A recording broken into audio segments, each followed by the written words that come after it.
بسم اللہ الرحمن الرحیم۔ السلام علیکم پیارے بچوں، امید ہے آپ سب خیریت سے ہوں گے۔ آج ہم نے سبق نواب محسن الملک شروع کرنا ہے، جس کے مصنف کا نام ڈاکٹر مولوی عبدالحق ہے۔ اس کی صنف خاکہ نگاری ہے اور اس کا ماخذ چند ہم عصر ہے۔ ریڈنگ پر آنے سے پہلے اجمالی سا تعارف مصنف کا۔ ڈاکٹر مولوی عبدالحق 1870 کو ہاپوڑ ضلع میرٹھ میں پیدا ہوئے۔ ان کے والد کا نام شیخ علی حسین تھا۔ ابتدائی تعلیم فیروزپور سے حاصل کی۔ بی اے کی ڈگری انہوں نے مدرسۃ العلوم علی گڑھ سے حاصل کی۔ بعد ازاں مدرسہ آصفیہ میں بطور مدرس کام کرتے رہے۔ عثمانیہ کالج اورنگ آباد میں بطور پرنسپل تعینات ہوئے اور اس کے بعد عثمانیہ یونیورسٹی حیدرآباد دکن میں شعبہ اردو کے چیئرمین بھی رہے ہیں۔ مولوی عبدالحق بیک وقت معلم بھی رہے ہیں، محقق بھی رہے ہیں، ماہر لسانیات بھی انہیں ہم کہہ سکتے ہیں، اور گراں قدر ان کی خدمات خاص طور پر اردو کی ترقی اور ترویج کے حوالے سے موجود ہے۔ ڈاکٹر مولوی عبدالحق، جن کو بابائے اردو بھی کہا جاتا ہے، ان کی خدمات سے جو اردو کے حوالے سے ہیں کسی طرح بھی صرف نظر ممکن نہیں ہے۔ سر سید احمد خان سے خاصے متاثر رہے ہیں مولوی عبدالحق۔ دوران طالب علمی جب علی گڑھ میں موجود تھے تو سر سید کی شخصیت، ان کا کردار، ان کے مقاصد، ان کی روشن خیالی، بہت ساری ایسی خوبیاں ہیں، بہت ساری ایسی باتیں ہیں جنہوں نے مولوی عبدالحق کو متاثر رکھا اور وہ سر سید کے مشن کو ایک طرح سے انہوں نے قبول کیا۔ اور یہی وجہ ہے کہ جب یہ اورنگ آباد میں عثمانیہ کالج کے پرنسپل تھے تو آل انڈیا مسلم ایجوکیشنل کانفرنس کے ماتحت قائم ہونے والا شعبہ، جسے انجمن ترقی اردو کا نام دیا گیا، جب وہ حیدرآباد دکن میں تھے تو اس شعبے کو بھی وہ حیدرآباد دکن اپنے ساتھ لے گئے، اور پھر اس انجمن ترقی اردو کے ساتھ کام کرتے ہوئے عثمانیہ یونیورسٹی حیدرآباد نے خاصی شہرت حاصل کی، خاص طور پر اس کے شعبہ اردو نے۔ ہم کہہ سکتے ہیں کہ انجمن ترقی اردو نے خاص طور پر عثمانیہ یونیورسٹی میں جو اردو کے حوالے سے ترویج، اردو کی ترویج کے حوالے سے، اردو کی ترقی کے حوالے سے خاصی خدمات سر انجام دی ہیں۔ مختلف زبانوں میں لکھی جانے والی کتب کو اردو میں ترجمہ کیا گیا، اور جامعہ عثمانیہ کا ایک اہم کردار ہے اردو کے حوالے سے، جس میں اردو کی ترویج اور ترقی کا ہم کہہ سکتے ہیں۔ اسی طرح تقسیم ہند کے بعد مولوی عبدالحق جب کراچی پاکستان منتقل ہوئے تو اس انجمن ترقی اردو کو اپنے ساتھ لے آئے اور یہاں آ کر اس کا دفتر قائم کیا، اور پھر اسی تندہی کے ساتھ اور اسی جو ہے وہ بلند جذبے کے ساتھ اردو کی خدمت کرنا شروع ہو گئے۔ نہ صرف یہ کہ جب یہ کراچی منتقل ہوئے تو Urdu college Karachi, Urdu arts college Karachi, جس کی بنیاد رکھی جو موجودہ وفاقی اردو یونیورسٹی کے نام سے موسوم ہوئی۔ اس کے علاوہ Urdu science college, Urdu commerce college, Urdu law college کی جو بنیادیں رکھی گئیں وہ بھی انہی کے زیر سایہ آگے بڑھتی رہیں۔ اور اسی طرح مولوی عبدالحق جو ہے، ان کا انتقال جب ہوا تو یہ 1961 میں ان کا انتقال ہوتا ہے، اور یہ اسی وفاقی اردو یونیورسٹی کے عبدالحق کیمپس کے احاطے میں دفن ہوئے ہیں۔ ان کے اعزازات کی اگر ہم بات کریں تو الہ آباد یونیورسٹی اور علی گڑھ یونیورسٹی نے ان کو ڈی لٹ کی ڈگریوں سے نوازا۔ اور اس میں ایک اہم معلومات بچوں میں آپ لوگوں کو دیتا چلوں کہ جامعہ عثمانیہ کے ایک طالب علم محمد یوسف نے مولوی عبدالحق کو بابائے اردو کا خطاب دیا، جس کے عوض یہ بابائے اردو کا جو لفظ ہے وہ ان کے نام کا جز بنا، اور انہی کی وجہ سے ان کی پہچان رہی۔ اردو سے ان کا شغف اور محبت اور اردو کی جو انہوں نے خدمت کی، اس کا اندازہ آپ اس بات سے لگا سکتے ہیں کہ یہ کہا کرتے تھے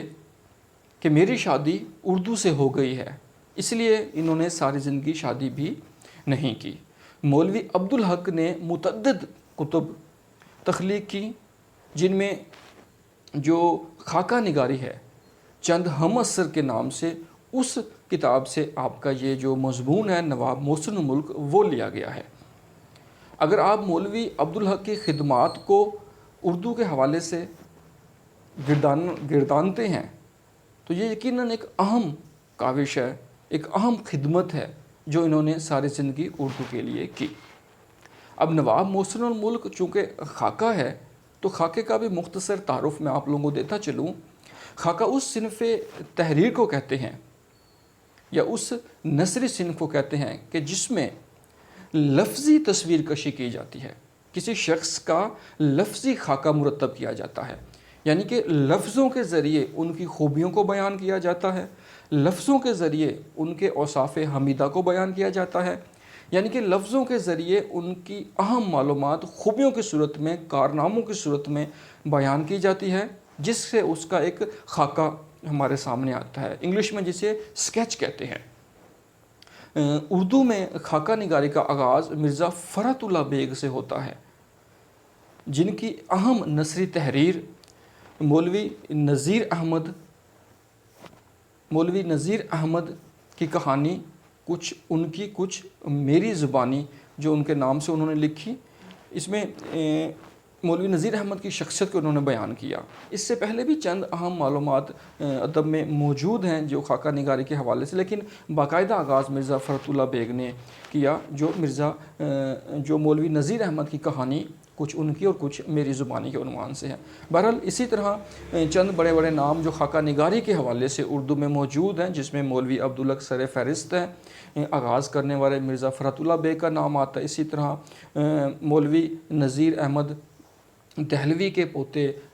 شاہد احمد دہلوی کا نام سر فہرست ہے، چراغ حسن حسرت کا نام سر فہرست ہے، اسی طرح آپ کہہ سکتے ہیں رشید احمد صدیقی کا نام سر فہرست ہے، چراغ حسن حسرت اس فہرست میں موجود ہیں۔ تو خاصا جاندار جو ہم کہہ سکتے ہیں، خاصی جاندار یہ نثری صنف ادب کے اندر موجود ہے جسے خاکہ نگاری کہا جاتا ہے۔ تو نواب محسن الملک، جن کا اصل نام جو ہے نواب سید مہدی علی خان تھا، جو 1837 میں اتاوا میں پیدا ہوئے اور 1907 میں ان کا شملہ میں انتقال ہوتا ہے۔ نواب محسن الملک اپنے نام کی طرح سر سید کے ان اہم رفقا میں شامل تھے جنہوں نے سر سید احمد خان کے مشن کو آگے بڑھایا۔ ان کی وفات کے بعد ان کے اسی راستے پر چلتے رہے جن کا آغاز یا جن کی داغ بیل سر سید احمد خان نے ڈالی تھی۔ جب 1906 میں مسلم لیگ کا قیام ہوا تو اس کے بنیاد رکھنے والوں میں بھی ان کا نام شامل ہے۔ اسی طرح علی گڑھ کالج کے سیکٹری بھی رہے ہیں۔ تو سر سید کے ساتھ ساتھ جو آل انڈیا مسلم لیگ تحریک کی صورت میں ابھری اور جس نے مسلم خطے کے حصول کے لیے کاوش کی، دن رات کوششیں کی اور بے دریغ قربانیاں دی گئیں، اس میں بھی ان کی خاصی جو ہے وہ ان کا خاصا حصہ ہے۔ ہم کہہ سکتے ہیں کہ اس میں ان کا ایک سٹرونگ کنٹریبیوشن ہے جو انہوں نے مسلمانان ہند کے لیے سر انجام دیا۔ تو مولوی عبدالحق نے نواب محسن الملک کی چیدہ خوبیاں اس سبق کے اندر رکھی ہیں، جس کو پڑھ کر ایک خاکہ ہمارے ذہن میں ثبت ہوگا نواب محسن الملک کی شخصیت کا۔ یقیناً کوئی شخص اگر ہمارے چلتا پھرتا سامنے ہو تو ہم اپنی آنکھوں سے ان کے کردار کو دیکھ سکتے ہیں، اس کی شخصیت کو دیکھ سکتے ہیں، اس کے کارناموں کو دیکھ سکتے ہیں، لیکن جو خاکہ نگاری ہے یہ لفظی سٹیٹمنٹ ہے، جسے شخصیت نگاری بھی کہا گیا ادب کے اندر۔ شخصی اوصاف کو بیان کرنے کا نام خاکہ ہے کہ لفظوں کے ذریعے ایسی تصویر بنا دی جاتی ہے، جب ہم اس کو پڑھتے ہیں تو ذہن کے اندر وہ شخصیت ابھرنا شروع ہو جاتی ہے، اسے جو ہے وہ خاکہ نگاری کہتے ہیں۔ تو آئیں ہم اس کی ریڈنگ کی طرف چلتے ہیں۔ نواب محسن الملک کو قدرت نے نواب محسن الملک مرحوم کو بہت سی خوبیاں عطا کی تھیں۔ وجاہت، ذہانت، خوش بیانی اور فیاضی ان کی ایسی عام اور ممتاز صفات تھیں کہ ایک راہ چلتا بھی چند منٹ کی بات چیت میں معلوم کر لیتا تھا۔ یعنی کہ اللہ تعالیٰ کی طرف سے نواب محسن الملک کو ایسی خوبیاں عطا کی گئی تھیں، ایسی صلاحیتیں عطا کی گئی تھیں جس میں وجاہت، خوبصورتی، وہ خوش شکل تھے، وجیح انسان تھے، خوبصورت انسان تھے، جو نہ صرف صورت کے خوبصورت تھے بلکہ سیرت کے بھی خوبصورت تھے۔ ذہانت کہتے ہیں کہ زیرکی، دانش مندی، عقل، فہم و فراست، خوش بیانی، خوش اخلاق تھے۔ ان کی باتوں میں ایسی اچھائی اور شفافیت تھی کہ وہ خوش گلو ہم کہہ سکتے ہیں، خوش گفتار، اچھی گفتگو کرنے والا، اچھی بات چیت کرنے والا، اچھا بیان کرنے والا، اور فیاضی، سخاوت تھی، دریا دل تھے۔ یہ وہ خوبیاں تھیں جو نمایاں صفات تھیں کہ ایک شخص جو چند منٹ کی بات چیت بھی ان سے کرتا تو یہ خوبیاں ان پر عیاں ہو جاتی۔ اور یہ ساری کی ساری خوبیاں جو ہیں وہ نواب محسن الملک کی شخصیت میں قدرت کی طرف سے ودیعت کی گئی تھیں۔ خطاب یا نام اٹکل سے رکھ دیے جاتے ہیں، مسمہ کی خصوصیات کا ان میں مطلق لحاظ نہیں ہوتا۔ خطاب کہتے ہیں کہ اس نام کو جو ریاست کی طرف سے، حکومت کی طرف سے،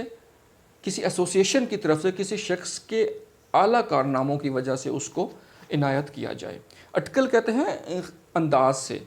خیال سے، قیاس سے وہ نام رکھ دیا جاتا ہے۔ لیکن جو نام یا خطاب کسی شخصیت کا عموماً رکھ دیا جاتا ہے تو اس شخصیت میں اس نام کا ذرا بھر بھی تعلق نہیں بنتا۔ عموماً ہم کہیں اگر ہم کسی کا نک نیم رکھ دیں تو اگر کسی کا نک نیم ہم چاند رکھ دیں یا کسی کا نک نیم جو ہے عموماً پھول رکھ دیا جاتا ہے،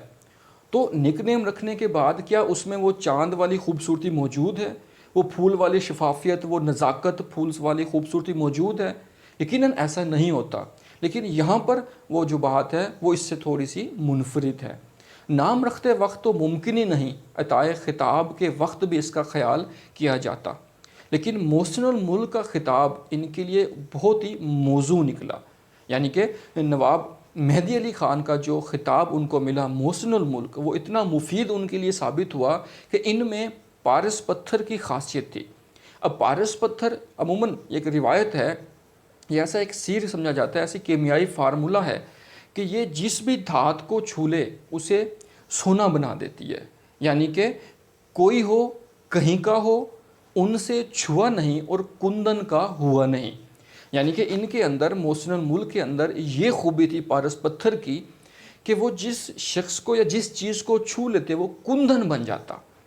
یعنی کہ ان کے اندر جو صلاحیتیں تھیں، ان کے اندر جو اوصاف تھے،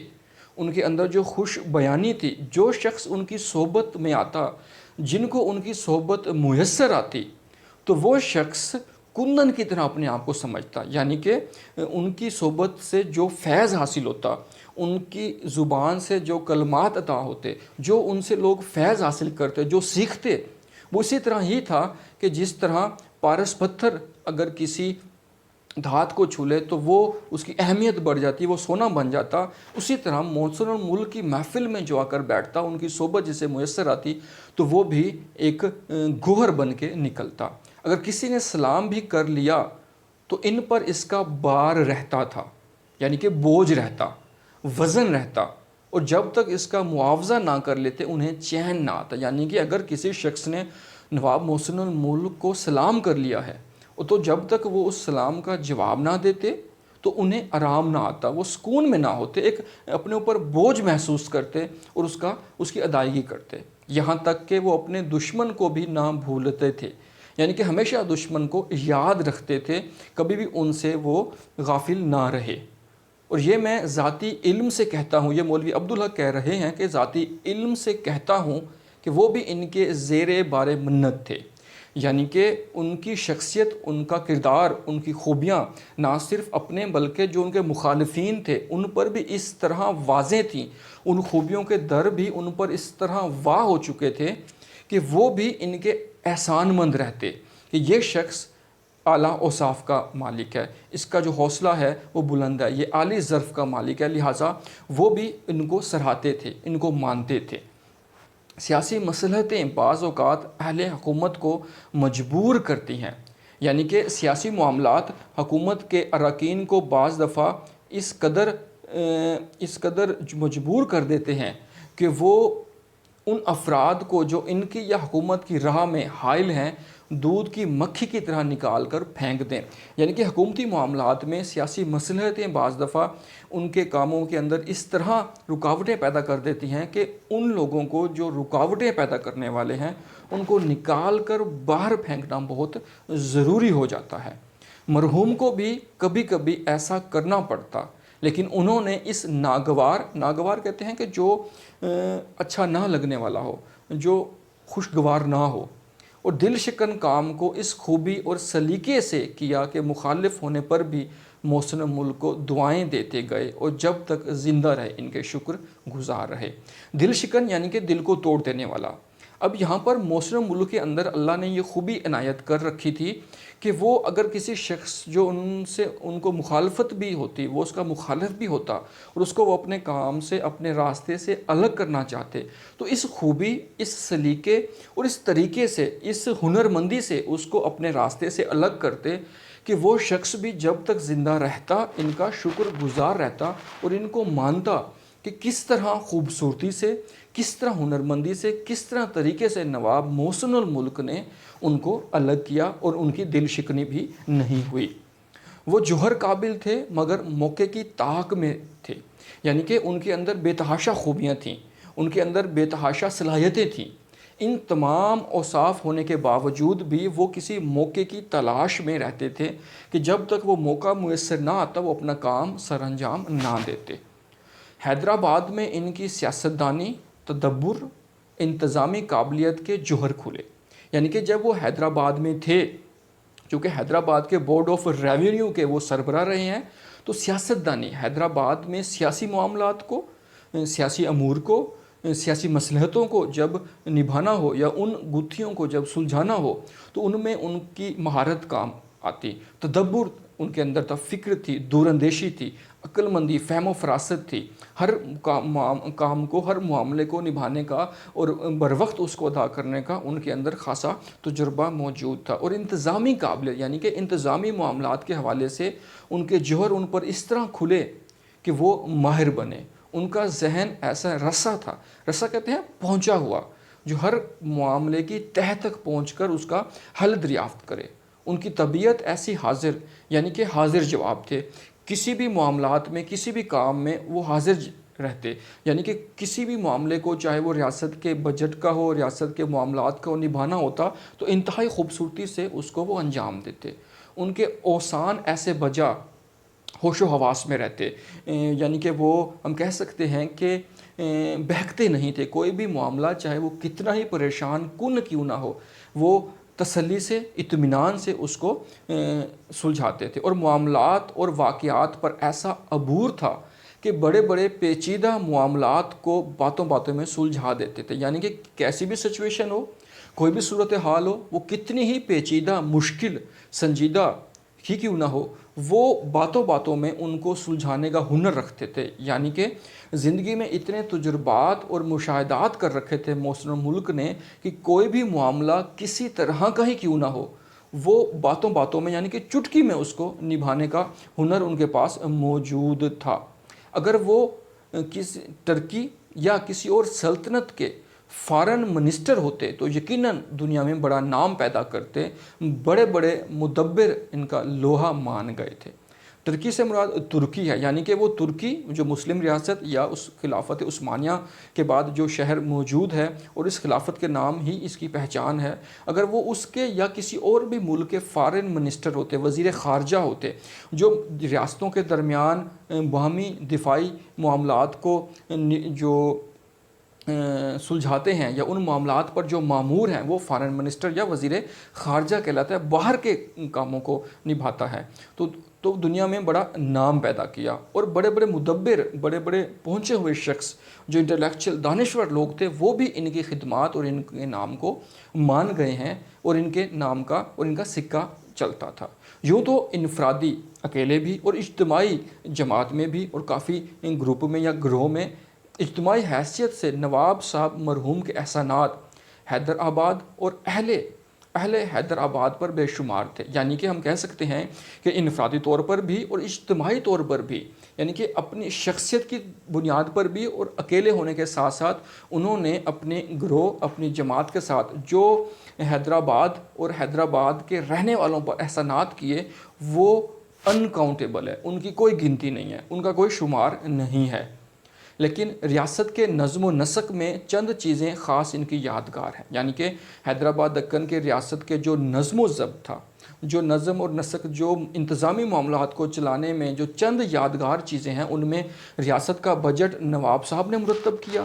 یعنی کہ اس ریاست کا جو بجٹ تھا اس سے کتنے اخراجات ہیں، کتنی آمدنی ہے،